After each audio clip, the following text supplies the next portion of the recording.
Comme ça va saisir la Cour suprême, en tout cas, de Matam à Saint-Louis, en passant par Dakar, les magistrats disent le droit. Et c'est au nom de la loi qu'il conviendrait de retenir d'après Tribune que Yewwi Askan Wi affiche le sourire en entendant, bon, plusieurs autres arrestations. Voilà ce qu'indique la Tribune ce matin. Ce matin, le journal du groupe des médias, toujours au chapitre des annulations, des rejets, avec à la clé des magistrats qui réparent l'injustice. Nous livre que la grande coalition, comme ça va, dirigée de main de maître par Bougane Gueye Dany, attend d'être rétablie et par la force de l'imam dans ses droits, ou à Dakar, comme dans plusieurs localités du pays. En tout cas, Tribune quotidienne de nous informer que d'autres candidats sont dans l'expectative. Et pendant ce temps, celui qui monte au créneau, pour ne pas dire qui bande les muscles, en envoyant des missiles Scud et les Tomahawk, acquis de droit. D'après la Tribune quotidienne, c'est Babacar Diop, et c'est Babacar Diop, l'homme, comprenez, Babacar Diop a menacé en déclarant il n'y aura pas, alors là, pas du tout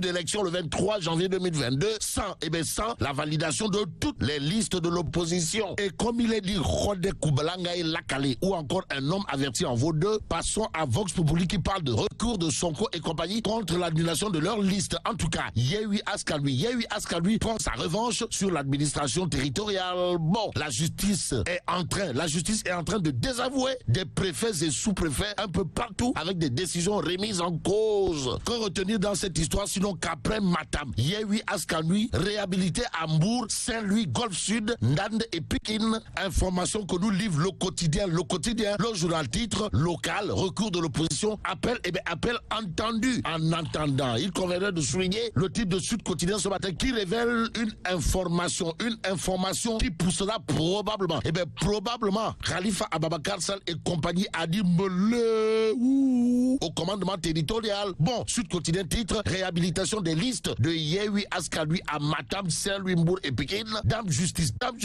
désavoue les préfets. Désavouer les préfets Diam. Même s'il est dit Yonou Diam Sorioul, le quotidien Enquête explique comment l'opposition a été sauvée des eaux. Bon, rejet et réhabilitation des dossiers de candidature, ça n'a pas été facile. Alors là, pas du tout facile au regard de ce qu'explique Enquête dans ses colonnes. Le journal de souligner plusieurs listes électorales ont été réhabilitées par les juridictions du pays hier. Aujourd'hui, le manque de maîtrise des textes par certains agents a sauvé l'opposition de la déroute totale, et indique clairement Enquête quotidien. Le quotidien Source A, pour sa part, révèle après leur désaveu, pour ne pas dire leur déculotté par les cours d'appel, les préfets râlent. Mbadou. Bon, les préfets s'attendaient à ce que la justice leur demande de fournir des mémos de défense qui sont des preuves documentées ayant conduit au rejet de certains dossiers de candidature, souligne Source A. Le journal l'a ajouté, mais d'après des sources proches de la magistrature, les chambres électorales composées de l'ensemble des juges d'une cour d'appel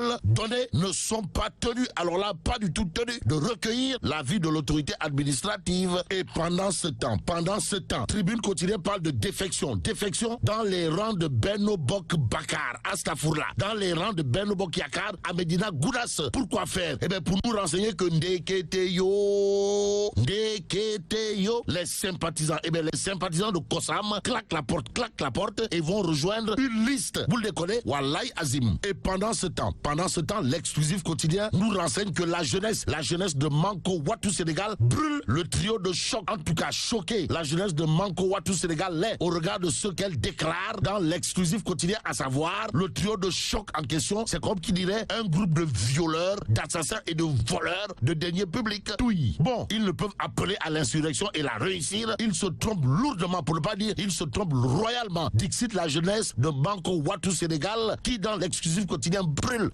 le trio composé de Barthélémy Diaz, Ousmane Sonko et Khalifa Ababakar Sall dans l'exclusif quotidien. Le quotidien critique au même moment révèle élection locale, bras de fer entre pouvoir et opposition, la médiation religieuse sabotée au nom de qui ou de quoi, ou encore par qui ou par quoi. En tout cas, critique le journal d'indiquer l'église Serigne Mountakha, Serigne Babacar Sy Mansour, Yoff et toutes les familles religieuses ont enjoint les partis conflictuels sur le plan politique de savoir raison garder pour ne pas mettre en péril l'équilibre social de notre nation. Seulement, indique toujours critique, malgré les alertes répétitives des familles religieuses, les hommes politiques ou encore les politiciens de la petite semelle jouent à la sourde oreille, mettant le pays au bord du gouffre. Explique en tout cas, critique le journal. Restons avec le journal critique qui souligne renvoi et renvoi éventuel des élections locales, Alioune Tine ouvre la boîte à Pandore, ouvrir la boîte à Pandore Diam. En attendant, passons à Réumi Quotidien qui révèle autoroute Dakar Aïbede Diamniadio. Les dégâts sur l'assainissement et l'environnement. Que retenir autour de cette catastrophe? Sinon, la forêt classée de Mbao en voie de disparition. Conséquence, le massif forestier réduit, les inondations